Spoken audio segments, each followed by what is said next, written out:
remember how a little bit ago I made a video called the best laptop for $70, but I also said you might be able to get lucky and get a 15-inch for the same price, which is way more powerful. Let me go, where did I put the other one? Whatever, it doesn't matter. Anyway, so this is my new 15-inch MacBook Pro that I got for $70. For upgrading from the 13-inch that I made a video about. The other one for $70 is still a good deal. This was just a really good deal. Actually, do I want to go to Windows or Mac? We'll go to Mac OS first. Try not to reflect myself off the screen. EFI, Macintosh SSD. I guess technically both of these costed $100 if you add the SSD cost. I just had them laying around, but technically. This thing is humongous. Like, it is just such a big computer, and it's only the 15-inch. It's probably why they discontinued the 17-inch. Sadly, during shipping, the Wi-Fi connector broke, so I'm using this little USB adapter that's like $15. Because I'm impatient. And I finally get my keyboard backlight back, because I broke it on my old one, which is absolutely incredible. Let me just log in here. Oh, I realized I just blasted my password. I mean, that's fine. Who cares? It wasn't very hard to guess anyway. Anyway, here we are. Let me turn up the brightness. Alrighty, so this is a 15-inch mid-2012 2.6 gigahertz quad-core i7 with the GT650M 1 gig and the Intel HD 4000. But who cares? Who cares about that? The battery is a little bit of a strange one. This has like 2,000 cycles. Let me pull up power real fast. Power. Aha, power.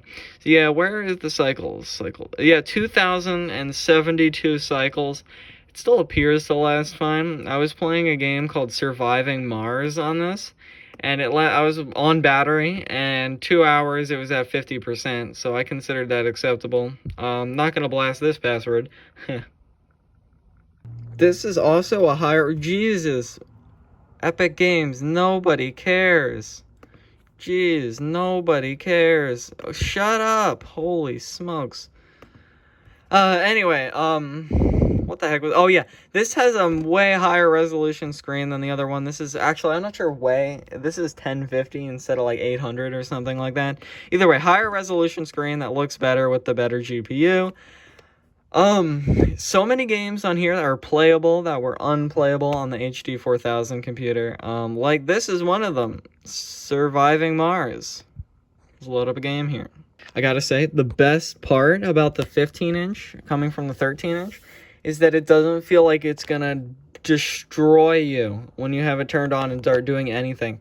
Old one, have the fans completely blasted. This one, it's dead cold. Of course, I've replaced the thermal paste, but the thing is still freezing after like 10 minutes of gaming.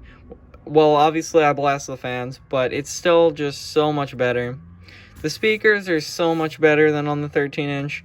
Well, actually, both the speakers are really good, honestly, just because of how the laptop is. I feel like the trackpad's smaller. It's still good, but it just doesn't make sense why the trackpad's so small. Anyway, I'm gonna load my save, actually, because I was actually playing this, like I said. Where is it? Oh, I've been playing this game for literal years. Look at this save, 2022. It's been a while since I played 2021. It's been a while since I played this, but here we go. Dome 1, here it is. Pretty sure this is my most recent save. And here is the game. This game runs at a solid 30 or so FPS, but it doesn't matter because it's kind of like Sim Cities or City Skylines or whatever. Speaking of which, City Skylines should run perfectly. I was running it on a 4400 and it ran okay, there we go. That's a lot more what I was expecting. Except it's still not running as well as it was the other day. I should probably plug it into the wall here. Actually, I wasn't plugged into the wall either. Did it change the settings on me? Let's find out. Obviously, lowest settings, but the highest resolution. Can't wait to get into BeamNG and all the other awesome games later. Okay, so I guess it just needed a second here. There's a lot going on, as you can see. Not sure entirely what's going on with the frame rate. It seems to be evening out now. But there is a lot going on, and it is handling it perfectly. I'll plug it in for the rest of everything. Frame rate counter. Yes, here we go. FPS. Apply. Escape, escape. Okay, yeah, so it's running about a few FPS worse than it was, but I mean, then there's a lot going on. And like I said, the frame rate doesn't really matter too much. Oh, wait. I have it limited to 30 FPS to save battery and help the temperatures. Okay, that sort of makes sense.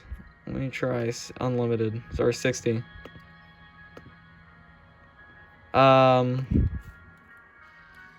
Yeah, look at that. Okay, now we're over 30.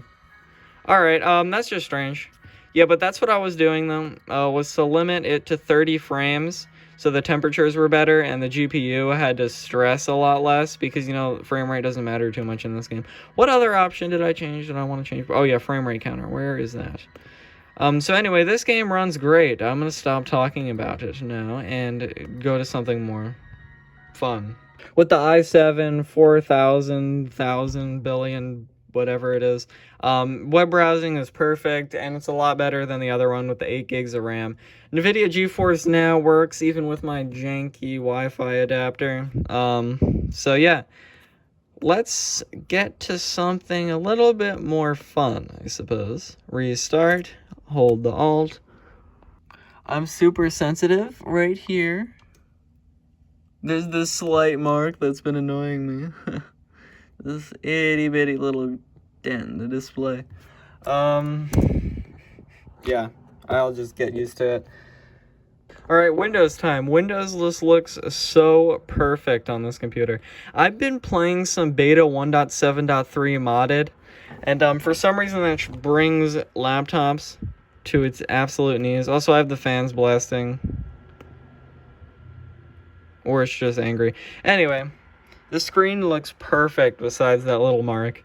Anyway, I've been playing some modded beta 1.7.3, and it's been handling it fine. I'm using like a 100 mod pack, and it's like a 10-year-old version of the game. So that's pretty crazy. What game should I launch? Something interesting. Give me a second. Alright, Mon Bazool. This is a good game. On the Intel HD 4000, it gets 110 FPS, unplayable, so like maybe 3 frames, so absolutely terrible. And this runs pretty well. When there's a lot going on, it does have a frame drops, but other than that. Alright, as you can see, it gets about 30. It gets whoa, I didn't know I could do that. Anyway, it gets about 30 frames looking at the RV, and then if you look at anywhere else, it gets like 60 locked. So there's just so much going on over here. Like when you're driving around in the car, it's locked at 60 frames, which is so much better than the HD 4000 that can't even handle anything. Like even driving away, it's just terrible. This is modded too. We have Bright Life, which is like a cheat client. BeamNG Drive. This is an old version, 0.14. It still does have all the modern features. Ish. Just missing a few cars and stuff, and it doesn't look as good. But it still has, like, Crash, you know. Alrighty, so here's the campaign of BeamNG, which I haven't played. Oh, I shouldn't go yet. But as you can see, it runs great. Pretty sure the point is that you're supposed to knock it off the cliff, but you're not supposed to fall off. Anyway, point is this runs great on this computer, this older version. When it does get heavy, there is some frame drops sometimes, but other than that, it is fine. I might actually play this. I don't know what the point of it is, but we'll see. Alright, now we're actually in like a free roam area, and as you can see, it's running great. I'm gonna shove myself off of something. This way. Oop. Yep. Anyway, ooh, do we survive? Did we land it? We landed it. Oh no, never mind. Oh, never mind. Anyway, it runs great. I was actually playing this for like an hour just for fun the other night. you don't really miss too much from the latest version, which is like 0.30 or something. This is 0.15, 0.14. So it's still fun. I'm not sure if the latest version was run, but this one's only like 15 gigs and the latest is like 40, so I didn't want to do that. The HD 4000 can barely handle any 3D game besides Minecraft. The 650M can lightly handle 3D games. Start. I didn't mean lightly handle, I meant handle some 3D games. There we go. I'm not sure exactly what the frame rate is, but it's playable. Considering the fact on the HD 4000 the game wouldn't even load, it would just be a black screen. So actually being launching is a good start. The Long Drive, another indie game that's great. It gets about locked at 30 FPS when there's a lot going on, and 60 when you're actually just driving, which is the point of the game. So I have this on everything low, but with post-processing enabled, because the game just looks like absolute trash without it. So forgot to put the handbrake. Anyway, this is a fun game that you could play on this computer for maybe a couple hours, who knows. Like, I'd probably lock it at 30 when I was actually playing this, because, you know, to save battery and to make the GPU and stuff less stressed. The GPU is still bottlenecking this computer. I found that surprising, because in gaming, you know, the CPU will be at like 40% usage, and the GPU will be at 100% all of the time, which is just kind of strange.